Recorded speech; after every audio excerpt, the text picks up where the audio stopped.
The geopolitical landscape shifted dramatically this week as the United States executed significant military strikes against Iranian nuclear facilities, an escalation that has thrust the U.S. directly into the long-simmering conflict between Israel and Iran. On Monday, June 23, 2025, NewsNation reported live updates of Israeli strikes on targets in Tehran and the Fordo nuclear facility, with CNN quickly following, confirming that these attacks on Iranian nuclear sites had indeed pulled the U.S. into the heart of the regional tensions. This decisive action, ordered by President Donald Trump, marks a perilous and profound shift in his presidential persona, moving from the often unpredictable showman to a more assertive and arguably more dangerous strongman. The strikes themselves were substantial, with The Guardian reporting that Trump, sporting a Make America Great Again MAGA cap in the Situation Room, commanded the largest U.S. military intervention in decades. Over 125 aircraft and 75 weapons, including 14 bunker-busting bombs, targeted 3 Iranian nuclear sites. While the president hailed it as a spectacular military success, the true extent of the damage inflicted remains unclear. This aggressive maneuver was met with applause from Israel and Republican hawks, yet it caused considerable dismay among some within Trump's own MAGA base, many of whom had been drawn to his previous rhetoric promising an isolationist stance and an end to forever wars. The swift turn of events even left Pakistan, which had only days earlier announced its intention to nominate Trump for the Nobel Peace Prize, in an awkward position. For those closely observing the president's actions, however, this military escalation was not entirely inconsistent with his broader strategy. Analysts point to a continuous war on democracy that has manifested domestically through draconian immigration crackdowns, including masked government agents detaining individuals without due process, and the deployment of Marines and National Guard troops against protesters in Los Angeles. The strikes on Iran therefore appear to be another facet of this expanding assertion of executive power, underscoring a profound disregard for public opinion and constitutional norms. An Economist/YouGov poll released on June 17, 2025 indicated that 6 in 10 Americans opposed U.S. military involvement in the Israel-Iran conflict, a sentiment seemingly ignored by the White House.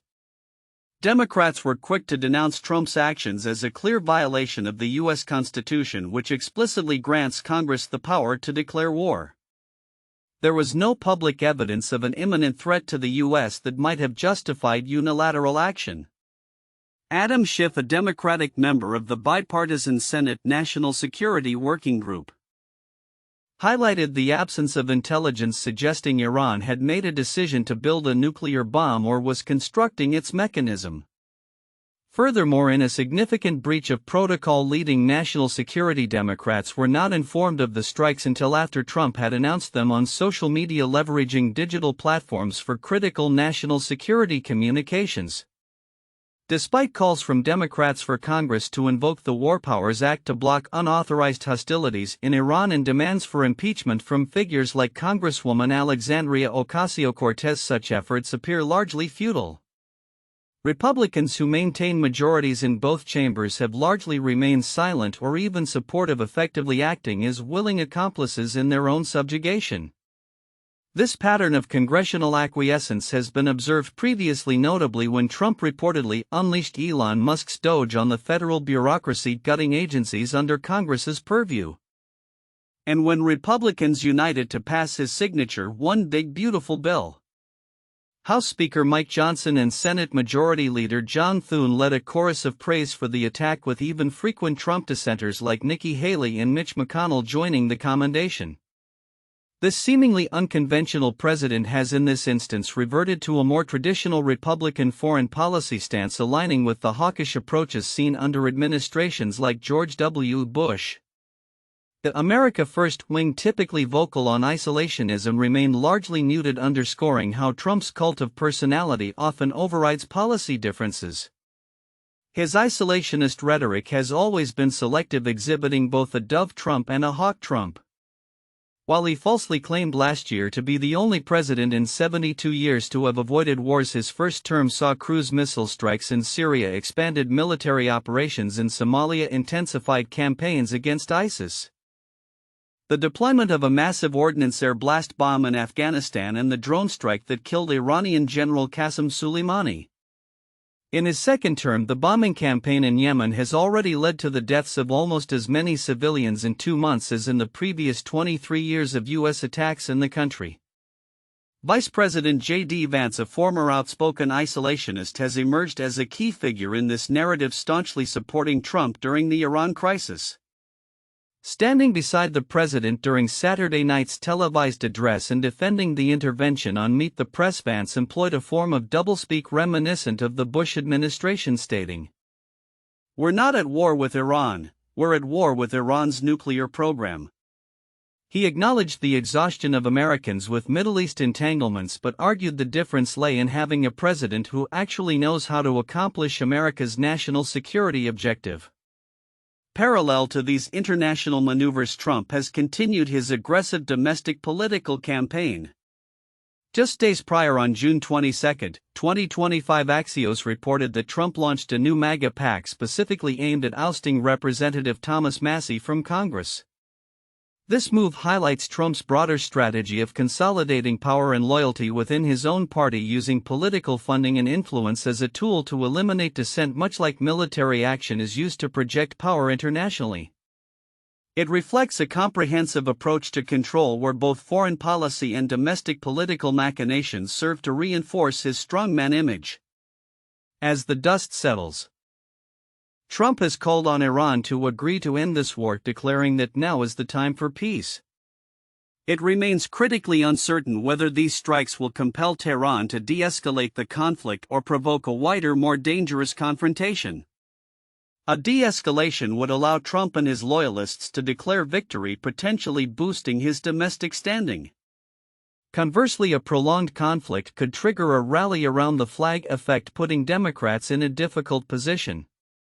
One thing is clear: the Trump who once invited ridicule for a military birthday parade has evolved into a figure who deploys troops to American streets and bombs foreign nations, signaling a transformation from a mere showman to a formidable and potentially perilous strongman on the global stage.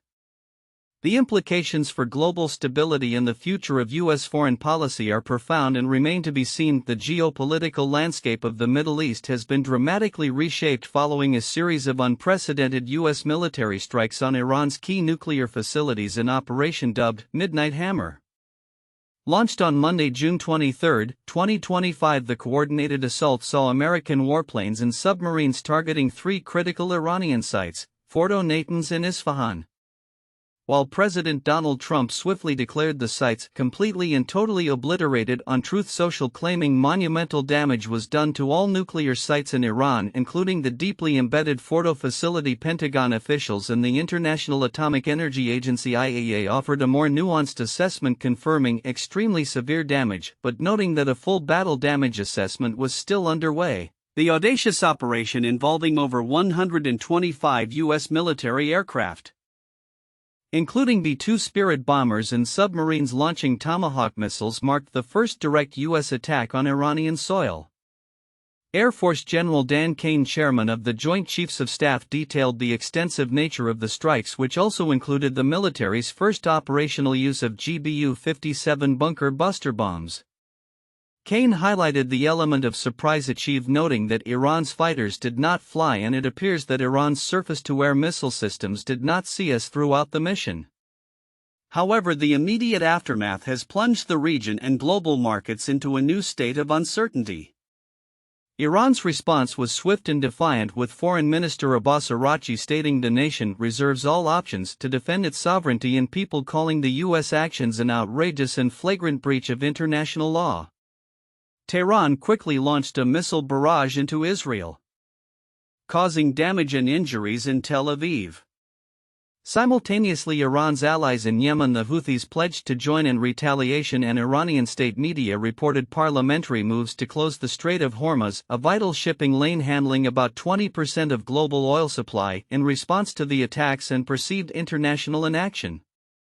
This threat, coupled with the existing Houthi menace in the Red Sea, immediately triggered significant economic fallout, with oil prices jumping and Bitcoin sinking below $99,000 as crypto markets experienced a sharp sell-off. J.P. Morgan analysts warned that a full closure of Hormuz could send oil prices soaring to $130 per barrel.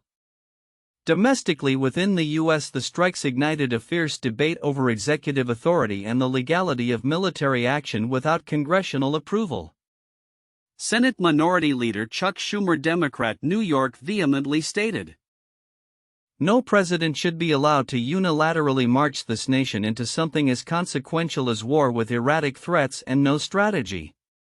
Other lawmakers, including Senator Richard Blumenthal, Democrat, Connecticut, and Representative Thomas Massie, Republican, Kentucky, echoed concerns that President Trump had bypassed constitutional requirements, with Massie calling the move a bad move politically, but it's also just a bad move legally and constitutionally and policy-wise. This sentiment was in stark contrast to the administration's public messaging, as Defense Secretary Pete Hegseth, Secretary of State Marco Rubio, and Vice President J.D. Vance consistently emphasized that the mission was purely aimed at degrading Iran's nuclear program and has not been about regime change. Yet President Trump himself muddied this message, posting on Truth Social, "If the current Iranian regime is unable to make Iran great again, why wouldn't there be a regime change?" a comment that visibly contradicted his top officials and fueled speculation about the administration's true objectives. Internationally, reactions were largely condemnatory. China's Foreign Affairs Ministry spokesperson Lin Jian strongly denounced the U.S. attack, calling it a serious violation of the UN Charter and international law, urging a ceasefire and dialogue. North Korea, a rare ally of Iran, strongly condemned the U.S. actions as a violation of sovereignty and blamed instability on Israel and Western-style free order. The president of the UN General Assembly, Philemon Yang, expressed deep alarm, stressing that military might does not bring durable peace. Dialogue does. Bahrain, while a U.S. ally, called for de-escalation and a return to negotiations. Meanwhile, Iranian Foreign Minister Araghchi departed for Moscow for a meeting with Russian President Vladimir Putin, signaling a strengthening of alliances in the face of perceived Western aggression. The human toll has also begun to emerge, with Iran's health ministry reporting at least 400 killed and 3,000 injured in the 10 days since the conflict started, while Iran's retaliatory strikes have killed at least 24 in Israel. Fears among Iranian Americans in communities like Turangiels are palpable, with many expressing worry for family members in Iran and a sense of shock. Authorities in U.S. cities like New York and states like Pennsylvania have heightened security alerts, bracing for potential lone wolf attacks or cyber threats, as warned by the Department of Homeland Security, reflecting concerns about Iranian sleeper cells or affiliated hacktivists. Amidst this escalating crisis, Israel, a key U.S. ally, praised the strikes, with Prime Minister Benjamin Netanyahu stating there was very great damage to Fordo and that the fighting would continue until Israel achieves its goals. The Israeli military confirmed its own attacks on 6 Iranian airports and military targets in cities like Kermanshah and Yazd, aiming to deepen air superiority in Iranian skies. While Gulf markets mostly ended higher, with Tel Aviv stocks reaching an all-time high on bets that U.S. involvement might hasten an end to the conflict, the broader sentiment remains one of extreme caution. The coming days and weeks will be critical. Iran faces a precarious choice between further retaliation, risking a wider, potentially devastating war, or de-escalation to manage internal political instability and economic fallout. The U.S. administration, despite its varied public messaging, remains on high alert for Iranian reprisals.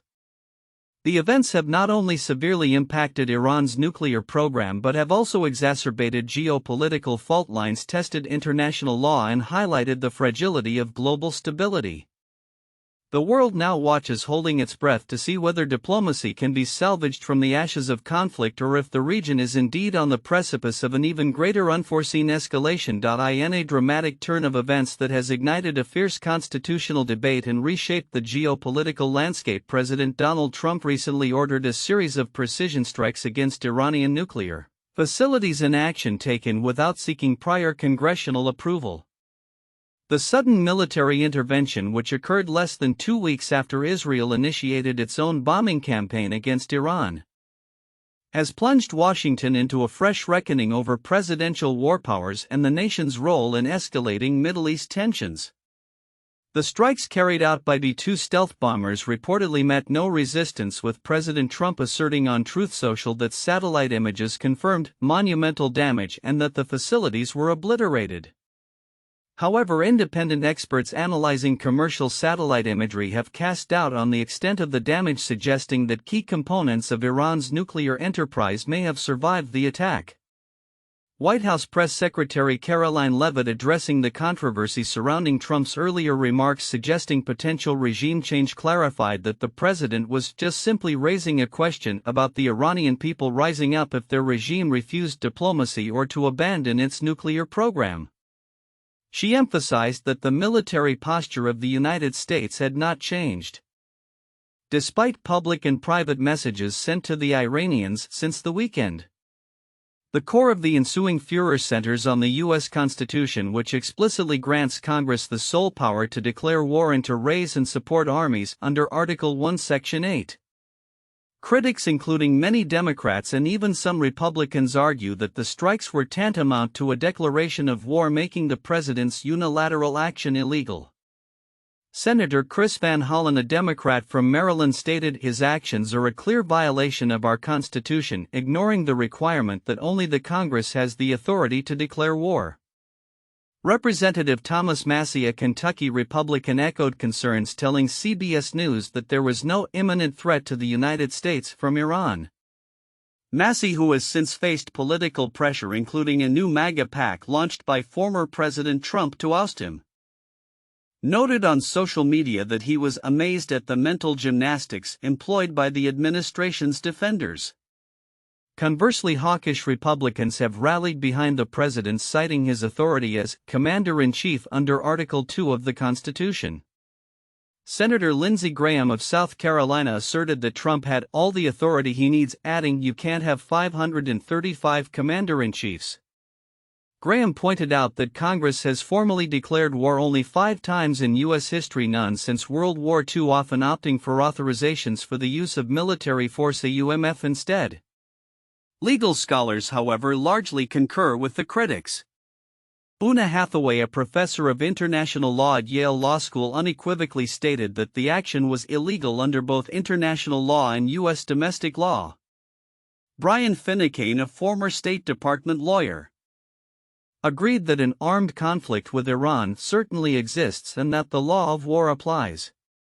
Ryan Goodman, a law professor at New York University, highlighted the administration's claim of imminence regarding Iran's nuclear weapon development, but questioned whether the attack itself met the legal threshold for an imminent threat, especially given U.S. intelligence assessments that Iran had not yet decided to build a nuclear weapon. Iran's Foreign Minister Abbas Araghchi condemned the U.S. attack as an outrageous, grave and unprecedented violation of international law and the United Nations Charter. This constitutional standoff is not unprecedented. For decades, U.S. presidents from Harry S. Truman in Korea to Barack Obama in Libya and Syria have initiated significant military actions without formal congressional declarations of war, often relying on broad interpretations of their commander-in-chief powers or existing AUMFs. President Trump himself ordered an airstrike that killed Iranian military commander Qasem Soleimani in 2020 without congressional consent, and President Joseph R. Biden Jr. authorized strikes against Houthi militia in Yemen last year, similarly without congressional permission. The current political calculus for President Trump is complex. Having campaigned on a pledge to end forever wars, the decision to strike Iran has been unexpected for some, including elements within his own MAGA base. While Republicans are largely uniting behind the president, the prospect of a prolonged conflict remains unpopular. The administration's challenge now is to contain any potential Iranian retaliation, which is widely anticipated. The capabilities of modern military technology such as drones and precision-guided munitions have enabled presidents to execute strikes with minimal initial risk to U.S. forces. But critics warn that this ease of action could invite dangerous escalation. Looking ahead, the debate over presidential war powers is far from over. Senator Tim Kaine, a Democrat from Virginia, and Representative Massie have both introduced resolutions in their respective chambers last week aiming to require explicit congressional approval for future military actions against Iran. While these measures highlight bipartisan frustration with executive overreach, their passage remains unlikely given the current political climate, with Republicans largely supporting the president's actions.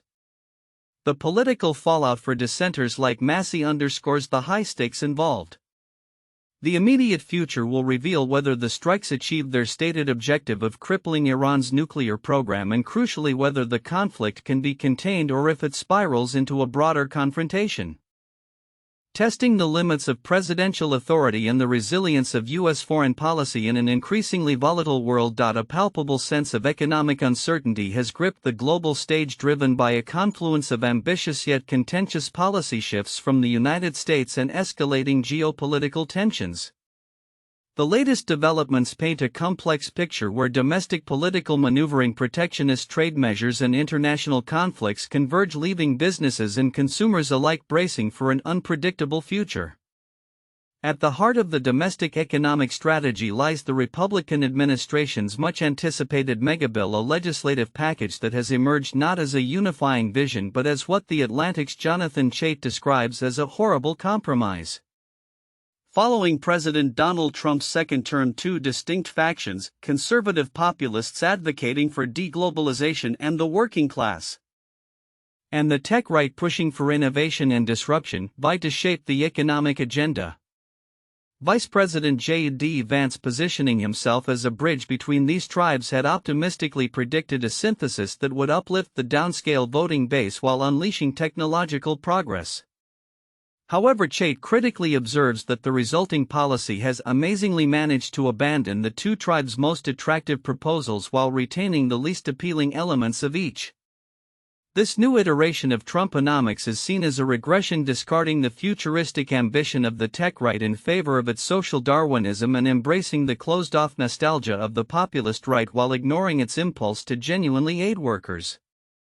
This internal policy struggle forms the ideological bedrock for the administration's external economic posture, most notably its aggressive tariff regime.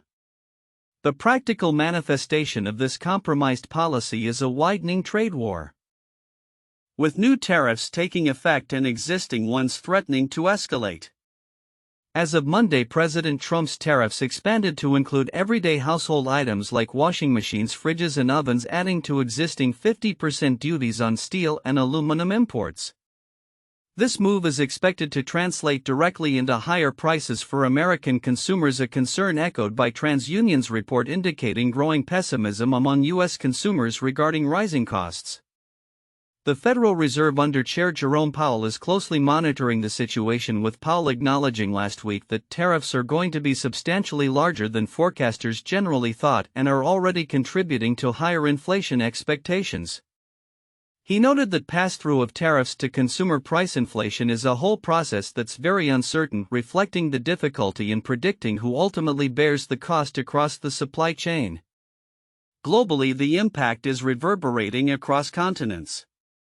The United Kingdom, following a recent trade deal with the US, has seen some relief, with tariffs lowered on British car and aerospace imports. This agreement, signed at the G7 summit, grants UK carmakers an annual quota for reduced tariffs and removes duties on aerospace goods, though steel and aluminum tariffs remain a contentious point. Conversely, the European Union, the US's largest trading partner, faces mounting pressure. Despite a widening U.S. trade deficit with the EU, European officials are increasingly resigned to a 10% reciprocal tariff as a starting point for negotiations, with a looming July 9 deadline threatening tariffs of up to 50% on EU imports if no broader deal is struck. Germany's automotive industry, a significant player, has already incurred costs of around $535 million in April alone due to tariffs, prompting Volkswagen's luxury brand Audi to consider building a plant in the U.S. as a mitigation strategy. Japan, another key ally, is also struggling to navigate the turbulent trade waters. Prime Minister Shigeru Ishiba failed to secure a trade deal at the G7 summit, leaving a 25% tariff on Japanese cars and other reciprocal duties in place, pushing the nation closer to a possible recession. South Korea, anticipating increased tariff rates after a July deadline, saw a significant jump in early June exports to the U.S. as manufacturers rushed shipments. Meanwhile, Canada, facing ballooned U.S. levies on steel and aluminum, has threatened retaliatory tariffs by late July, though both President Trump and Prime Minister Mark Carney expressed optimism for a deal at the G7. The ripple effects are hitting businesses directly. Hasbro, the maker of Monopoly, announced a 3% workforce reduction due to higher U.S. tariffs on toys from China. Home goods retailer At Home filed for bankruptcy, citing tariffs as a central factor in its financial struggles, making planning for crucial holiday orders challenging. Even smaller amusement parks are anticipating a difficult summer as economic uncertainty impacts discretionary consumer spending. On the other hand, some companies are finding ways to adapt. Amazon, for instance, is reportedly focusing on luxury goods to offset tariff impacts, and Nintendo's stock has seen a boost, with analysts suggesting the gaming sector is less affected by Trump's tariffs, making it a relative shelter for funds. The legal landscape also remains active, with the Supreme Court declining to expedite a challenge to Trump's tariffs from two family-owned businesses, allowing lower courts to weigh in first. Adding another layer of complexity to the global economic outlook is the escalating geopolitical tension in the Middle East. President Trump's recent announcement of strikes on Iranian nuclear sites has prompted threats from Tehran to target U.S. bases and potentially close the Strait of Hormuz, a critical choke point for a fifth of global oil supplies. Analysts warn that such a move could send crude prices surging to $100 to $120 per barrel, further intensifying U.S. inflation and complicating the Federal Reserve's already challenging task of managing interest rates. This oil war in tariffs trifecta is tearing up traditional central bank roadmaps, creating rare global economic uncertainty and prompting some central banks like Norway's to trim rates amidst the fog. A study by Bain & Company even projects a slowdown in global luxury sales for 2025 due to these combined pressures. As the July 9, Liberation Day deadline for steeper tariffs looms, the world economy stands at a precarious juncture. The confluence of a domestically contentious U.S. economic policy, a widespread and impactful tariff regime, and heightened geopolitical instability creates an environment of profound unpredictability. Businesses and nations are scrambling to adapt, negotiate, and mitigate risks, but the path forward remains clouded. The coming months will undoubtedly reveal the true extent of these interconnected forces on global trade, inflation, and economic stability, demanding unprecedented agility and foresight from leaders worldwide. As geopolitical currents swirl with renewed intensity, the venerable North Atlantic Treaty Organization finds itself at a pivotal juncture, grappling with fundamental questions of shared burden and collective security. The return of Donald Trump to the U.S. presidency has not merely reshaped the transatlantic dialogue, it has ignited an urgent, perhaps long overdue re-evaluation of Europe's defense posture, pushing NATO members towards unprecedented levels of military investment. This dramatic shift, underscored by recent U.S. military actions in the Middle East and an impending NATO summit in The Hague, signals an existential moment for the alliance, as described by Anders Fogh Rasmussen, a former NATO Secretary-General, echoing sentiments that Trump's election as president has been considered a bigger threat to our security than Putin's invasion of Ukraine. At the heart of this transformation is President Trump's unyielding demand for European nations to dramatically increase their defense spending. Having previously castigated allies for failing to meet the long-standing 2% of GDP target, Trump is now advocating for an ambitious 5% commitment. This aggressive stance, articulated by his Secretary of Defense Pete Hegseth, who declared in Brussels that European leaders should take primary responsibility for defense of the continent, represents a stark departure from past administrations and a clear signal that the era of Uncle Sam as Uncle Sucker is over. Adding to the pressure, reports from NBC News suggest the Trump administration is contemplating moving a significant portion of American forces from Europe to Asia and other regions, even mulling the possibility of not filling the crucial Supreme Allied Commander Europe's USR position historically held by an American. The alliance, forged in the ashes of World War II, was designed to be an interlocking shield symbolized by its Brussels headquarters with 8 crisscrossing glass and steel wings. Its core tenet, Article 5, declared an attack on one member an attack on all. a principle invoked only once after the 9/11 terrorist attacks. Yet from its inception, American leaders like Dwight Eisenhower expressed wariness about permanent entanglement, fearing that European states would become reliant. As Henry Kissinger famously articulated the Cold War dilemma, no American president would risk a housewife in Kansas to protect one in Hamburg. This inherent tension, where the major security provider is 3,000 miles away from where conflict is most likely, as Ivo Dulder, former U.S. ambassador to NATO, observes, remains the core problem today. Following the Cold War's end, NATO, rather than dissolving, expanded eastward, offering a security blanket for prosperity to newly free nations like the Czech Republic, Hungary, Poland, and the Baltic states, all seeking protection from Moscow. However, the 2008 Bucharest summit's promise of future NATO membership to Georgia and Ukraine, though non-committal, inadvertently placed Ukraine squarely in the crosshairs of the Kremlin, according to Dulder, becoming a fixation for Vladimir Putin. The reality of European readiness was starkly exposed in 2014 when Russia's Little Green Men infiltrated Crimea.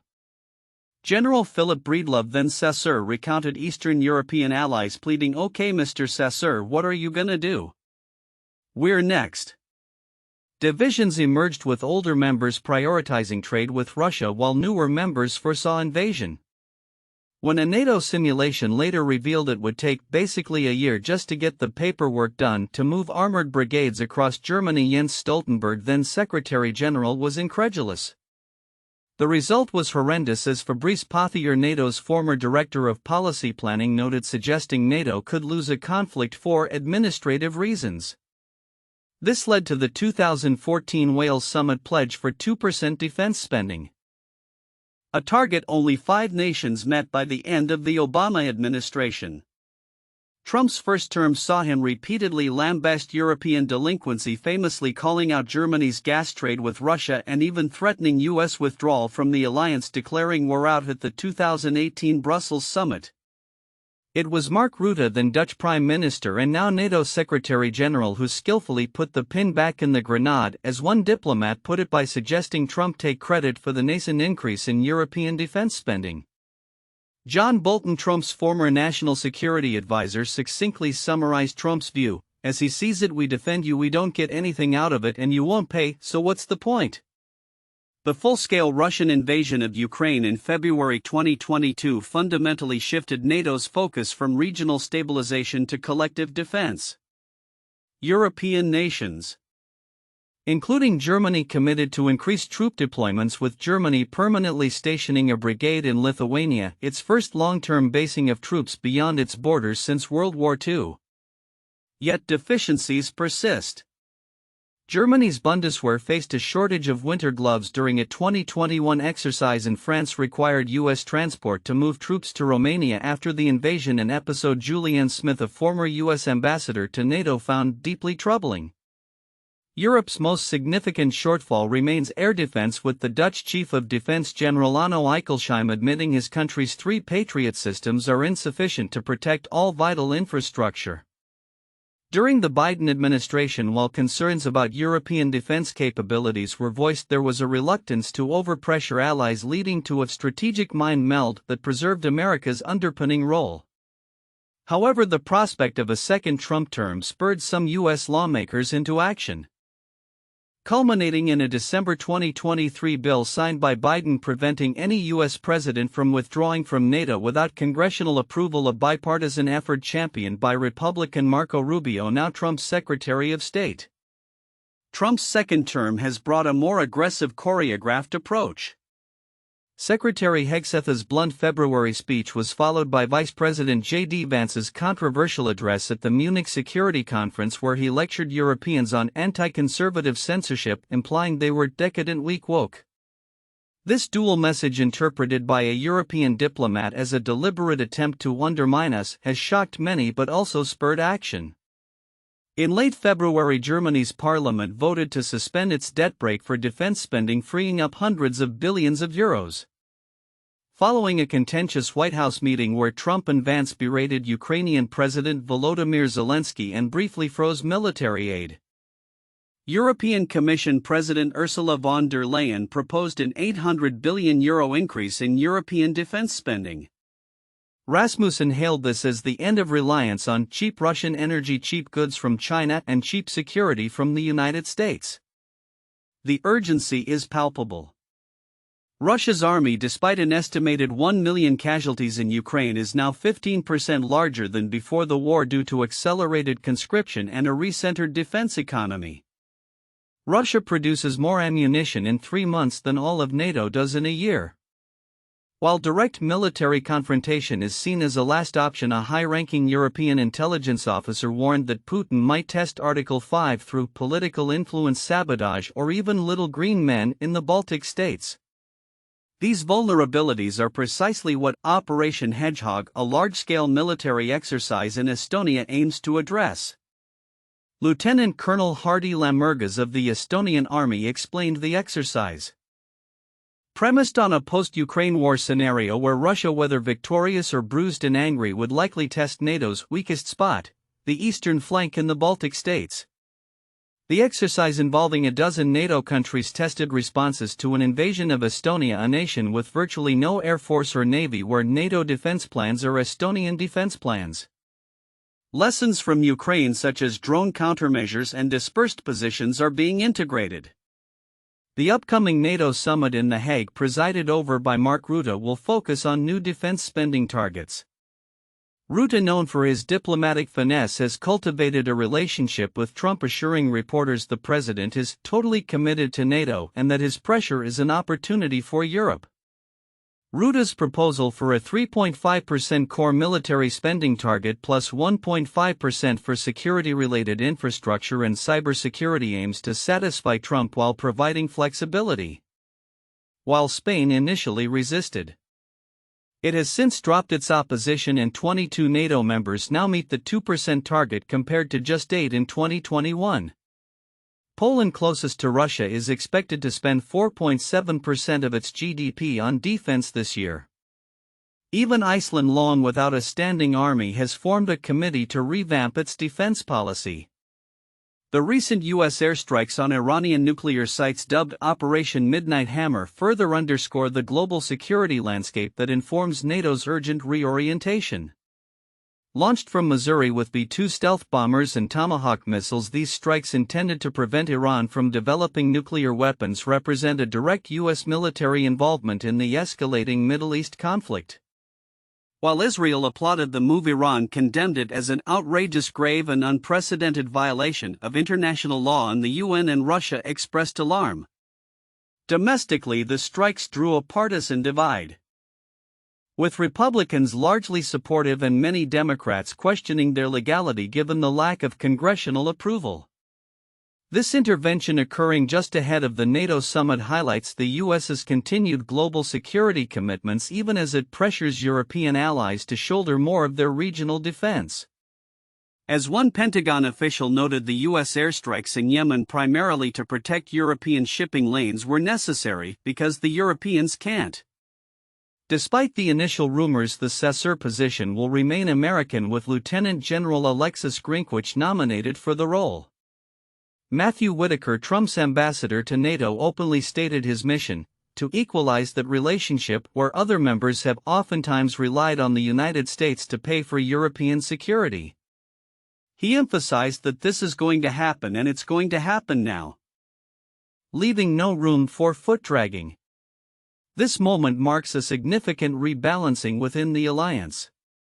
While European leaders acknowledge they cannot fully replace the United States as Europe's ultimate security guarantor, they are embracing a new era of greater self-reliance. The increased defense spending, the focus on interoperability, and the renewed commitment to collective defense demonstrate a profound shift. The question is no longer if Europe will rearm, but how quickly and how effectively it can build the capabilities to deter a resurgent Russia and manage regional crises, even as the U.S. pivots its strategic focus. The Hague Summit is poised to be a landmark event, not just for its ambitious spending targets, but as a testament to NATO's adaptability in a world where the tectonic plates of power are undeniably shifting. The Middle East is teetering on the brink of an unprecedented escalation. as the United States has dramatically inserted itself into the protracted conflict between Israel and Iran. Over the weekend, a series of audacious U.S. strikes dubbed Operation Midnight Hammer targeted three critical Iranian nuclear facilities, Fordo, Natanz and Isfahan, with President Donald Trump declaring the sites completely and totally obliterated. This direct military intervention involving over 125 U.S. military aircraft marks a perilous new chapter, leaving the world bracing for Iran's vowed retaliation and raising urgent questions about the future of regional stability and global non-proliferation efforts. The immediate aftermath has seen a flurry of diplomatic and military maneuvers. Iran's top diplomat, Foreign Minister Abbas Araghchi, swiftly traveled to Moscow to meet with Russian President Vladimir Putin, seeking to coordinate a unified response to the U.S. and Israeli assaults. Putin, condemning the U.S. strikes as groundless, pledged Russia's support, though the extent of this assistance remains uncertain given Russia's ongoing engagement in Ukraine. Concurrently, Iran's Revolutionary Guard Corps (IRGC) has reportedly shifted its tactical approach, striking a broader swath of Israeli territory from north to south, utilizing both solid and liquid fuel missiles alongside drones. The Iranian Health Ministry has reported grim casualty figures, with at least 400 people killed and 3,000 injured in Iran over the 10-day conflict, while Iran's retaliatory strikes have claimed at least 24 lives in Israel, causing power outages in southern Israeli communities. Israel, for its part, has continued its intense offensive, launching further assaults across Iran today. Targets included airports in western, eastern and central Iran, the notorious Evin prison in Tehran, and repeated strikes on the Fordo uranium enrichment site. The Israeli Defense Forces (IDF) confirmed intensifying strikes in and around Tehran, focusing on the headquarters of the powerful Islamic Revolutionary Guard Corps (IRGC) and other government repression bodies. IDF spokesman BG Fedifrin noted that while the number of Iranian launches had decreased, the Iranian attacks are not behind us, and warned that Israel would continue to target Iran's entire missile program. Adding to the complexity, Israeli troops simultaneously continued military operations in Gaza, dismantling extensive underground tunnels. The global reaction has been one of profound concern and division. UN Secretary-General Antonio Guterres expressed grave alarm, emphasizing that there is no military solution. The only path forward is diplomacy, and warning of catastrophic consequences if the conflict spirals out of control. Russia and China both strongly condemned the U.S. strikes, calling them gross violations of international law. Pakistan remarkably condemned the U.S. actions just a day after nominating President Trump for a Nobel Peace Prize, citing the attacks as a violation of international norms. North Korea, a rare ally of Iran, also condemned the U.S. actions as a violation of sovereignty. Many nations, including Iraq, Egypt, Saudi Arabia, Qatar and Lebanon, voiced deep concern and urged de-escalation and a return to negotiations. The European Union's top diplomat Kaja Kallas echoed these sentiments, warning that any Iranian closure of the Strait of Hormuz, a key global oil choke point, would be extremely dangerous and not good for anybody. Pope Leo XIV, in a rare direct comment, appealed for peace, urging the international community to silence the weapons. Conversely, some nations have openly supported the U.S. actions. Australian Prime Minister Anthony Albanese stated his government's support, asserting that the world has long agreed that Iran cannot be allowed to get a nuclear weapon, and we support action to prevent that. British Prime Minister Keir Starmer, while calling for a return to the negotiating table for stability, also affirmed that Iran can never be allowed to develop a nuclear weapon. The ramifications of these strikes are multifaceted. Rafael Grossi, head of the International Atomic Energy Agency (IAEA), indicated that the U.S. strikes likely caused very significant damage to the Fordo enrichment plant, given the explosive payload utilized and the extreme vibration-sensitive nature of centrifuges. This assessment underlines the severe blow to Iran's nuclear program, but also the risk of its response. Indeed, Iranian Parliament Speaker Mohammad Bagher Ghalibaf announced that lawmakers are drafting a bill to suspend cooperation with the IAEA, signaling a potential withdrawal from international oversight. Economically, The conflict has already sent ripples across global markets. Oil prices rose sharply as investors weighed the potential for supply disruptions, particularly if Iran follows through on threats to close the Strait of Hormuz, through which approximately 20% of global petroleum liquids consumption flows. Domestically, Iranians are experiencing growing financial strain as businesses shut down and income opportunities dwindle, forcing reliance on savings. Politically, the U.S. administration faces complexities. President Trump's social media post yesterday questioning why wouldn't there be a regime change in Iran appears to diverge from some within his administration, though his spokesperson Caroline Leavitt later stated he remains interested in a diplomatic solution, while also suggesting the Iranian people remove their incredibly violent regime. The strikes have also created domestic political friction, with Vice President J.D. Vance defending the actions despite his past stance against foreign intervention, and a Trump-aligned group forming to unseat a Republican lawmaker who criticized the strikes. The U.S. State Department has issued a worldwide caution advising American citizens globally to exercise increased caution due to the conflict, citing potential for demonstrations and travel disruptions. Amidst this turmoil, exiled Iranian Crown Prince Reza Pahlavi has emerged holding a press conference in Paris. Pitching himself as the steward of a democratic transition, he called on Supreme Leader Ayatollah Ali Khamenei to step down, promising a fair trial. Pahlavi announced initiatives including a National Unity Summit and an economic plan to rebuild Iran, alongside a formal channel for military and police personnel to join his movement. He stressed that defining regime change is not any foreign government's job, but rather the ask of the Iranian people. The current situation is exceptionally volatile, a complex web of military actions, diplomatic pleas, and internal political machinations. With Iran vowing a firm response and the US and Israel committed to preventing a nuclear Iran, the path forward remains fraught with uncertainty. The coming days will be critical in determining whether calls for diplomacy can prevail or if the region will descend into a wider, potentially catastrophic conflict.